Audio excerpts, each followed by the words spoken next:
The Charlotte Hornets have had a horrible decade under Michael Jordan's ownership. The Hornets only managed to finish with a winning record twice. Charlotte has been nothing but mediocre and have only had the pleasure of having one star on their team over the years, Kemba Walker. Even Walker couldn't sell tickets, but Charlotte may have fixed that problem, taking LaMelo Ball third at the 2020 NBA draft. First, I'd like to welcome you to the new channel. If you enjoy the content, please drop a like and subscribe. It's free and lets you join the J&D army, so it's a win-win. LaMelo Ball has had one of the craziest roads to the NBA we've ever seen. So let's quickly take a look at how he managed to land himself on the Charlotte Hornets. LaMelo the France Ball was born on August 22, 2001 in Chino Hills, California. Everyone knows who LaMelo is, but it may just be because of his famous family. LaMelo has two older brothers. The oldest, Lonzo, is the New Orleans Pelicans starting point guard. He went second overall back at the 2017 NBA draft. The other brother, LiAngelo, recently signed with the Detroit Pistons. Because of the fame in the Ball family, their father LeVar has also been thrusted into the spotlight. LaMelo attended Chino Hills High School, where he played basketball alongside both of his brothers. As a freshman, Ball had a good season, averaging 16.4 points per game en route to sharing Max Prep's National Freshman of the Year honors with teammate Onyeka Okongwu, the Atlanta Hawks' 2020 6th overall pick. LaMelo started getting some national recognition as a sophomore after he went viral following a crazy 92-point performance. Yes, you heard that right,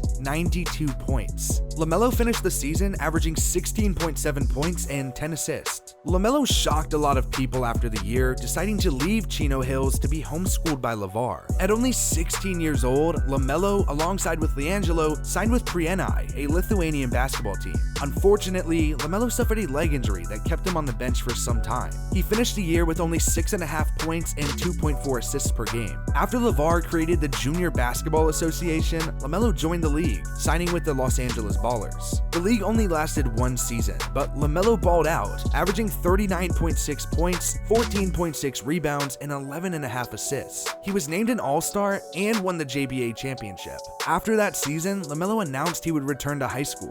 LaMelo decided to attend Spire Institute and Academy, a prep school in Geneva, Ohio. Many speculated that LaMelo wouldn't be able to play high school basketball due to his professional experience, but LaMelo eventually made his debut. He dominated en route to being named season MVP and putting up 41 points to win the Grind Session World Championship. Spire even came to our hometown at one point in the year, and Jackson got to see him ball out in person after dapping up LeVar and LiAngelo. After high school was over, LaMelo was left with a big decision to make.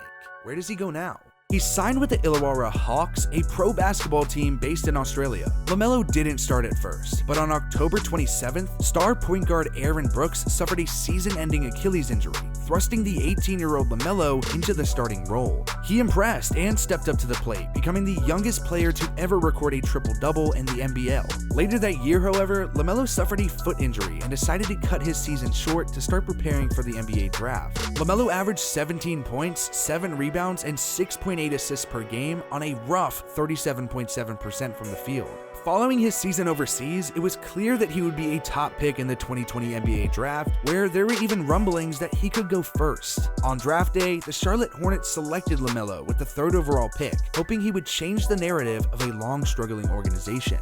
This is a great move for the Hornets. Not only do they get a great player, but they also get somebody who's extremely marketable, and I'm sure LaMelo is going to help develop the market in Charlotte. LaMelo should be a very good fit in the Hornets system. ESPN's Jay Billis spoke on LaMelo's skills as a player prior to the draft, stating, "He's ridiculously talented, just a fabulous passer, every bit the passer his brother is." Last season, Lonzo ranked 13th in assists per game. LaMelo closely resembles his older brother's game, painting the picture that if he has a couple of guys to pass to, LaMelo can perform well. While it's important to address the pros of LaMelo, it's also important to note that he does have his downfalls. Like Lonzo, LaMelo has an odd release that affects his shooting. While it shouldn't cause too much concern, it's definitely something to keep an eye on. Charlotte hopes LaMelo can be the guy to tie everything together, but let's not forget the pieces they have added over the years to complement him. Devonte Graham, a second-round selection in the 2018 NBA draft, had 18.2 points per game last season. In the same draft, the Hornets used their 12th overall pick to take Miles Bridges. Bridges showed that he can be a reliable starter, averaging 13 points per game. Most recently, Charlotte signed Gordon Hayward. Look, I have my gripes with the guy as a Boston Celtics fan, but not even I can deny that while Gordon Hayward is healthy and on the court, he's a fantastic player. Last year, he averaged 17.5 points per game. LaMelo is a pass-first player, something we'll see firsthand with his supporting cast, but let's not forget that he can also shoot well. James Borrego has a really solid cast this year, and personally, I'm really excited to see what he can do with it. Borrego went 62-85 over his first 2 seasons in Charlotte and struggled to consistently win. If the Hornets' new additions can perform well and LaMelo can be an immediate impact, the future could be bright in Charlotte. Things have been rough in Charlotte for a long time. They are 320 and 467 over the last decade and only have 2 winning seasons under majority ownership of Michael Jordan. The only star to give Charlotte any relevance in recent memory was Kemba Walker, who was selected 9th in the 2011 NBA draft. Unfortunately, the Walker era was filled with mediocrity. It's been a long, hard road for Charlotte, but if LaMelo can work out as well as the new additions, Charlotte could be heading in a really good direction in these next few years. At the very least, let's hope LaMelo can help Michael Jordan and company sell out the Spectrum Center.